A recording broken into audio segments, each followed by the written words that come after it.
Viewers, భారత వాతావరణ శాఖ ప్రకారం తమిళనాడు, దక్షిణ ఆంధ్రప్రదేశ్పై ఒక ఆవర్తనం ఉంది.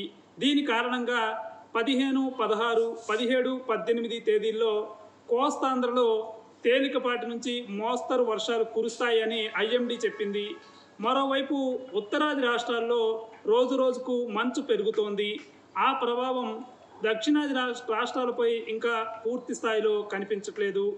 శాటిలైట్ లైవ్ అంచనాల ప్రకారం శుక్రవారం ఉదయం వేళ కోస్తాంధ్రలో తేలికపాటి వర్షాలు మొదలవుతాయి. అవి క్రమంగా పెరుగుతూ రాయలసీమకు విస్తరిస్తాయి. ఇలా కోస్తాంధ్ర, రాయలసీమలో రాత్రి 7 గంటల వరకు తేలికపాటి నుంచి మోస్తరు వర్షాలు కురుస్తాయి. 1-2 చోట్ల భారీ వర్షాలు కూడా కురుస్తాయి. తెలంగాణలో మేఘాలతో వాతావరణం ఉంటుంది. గాలి వేగం తెలంగాణలో మ్యాక్సిమం గంటకి 12 కిలోమీటర్లుగా ఉంటుంది. ఏపీలో మ్యాక్సిమం గంటకి 15 కిలోమీటర్లుగా ఉంటుంది. ఏపీలోకి బంగ్లాదేశ్ నుంచి బలమైన గాలులు వస్తున్నాయి. అందువల్ల గాలుల చల్లదనం ఎక్కువగా ఉంటుంది.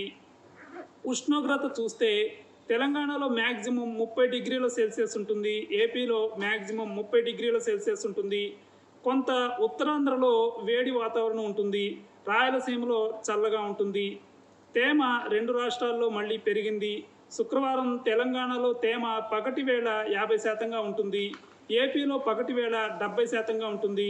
రాయలసీమలో మాత్రం 80% పైగా ఉంటుంది. మొత్తంగా ఫ్రైడే రాయలసీమ, కోస్తాంధ్ర ప్రాంతాల వారికి తేలికపాటి నుంచి మోస్తరు వర్ష సూచన కనిపిస్తోంది. ఇది లేటెస్ట్ అప్డేట్. ఇలాంటి అప్డేట్స్ కోసం న్యూస్ 18 తెలుగు సబ్స్క్రైబ్ చేసుకోండి. బెల్ ఐకాన్ కూడా క్లిక్ చేయండి.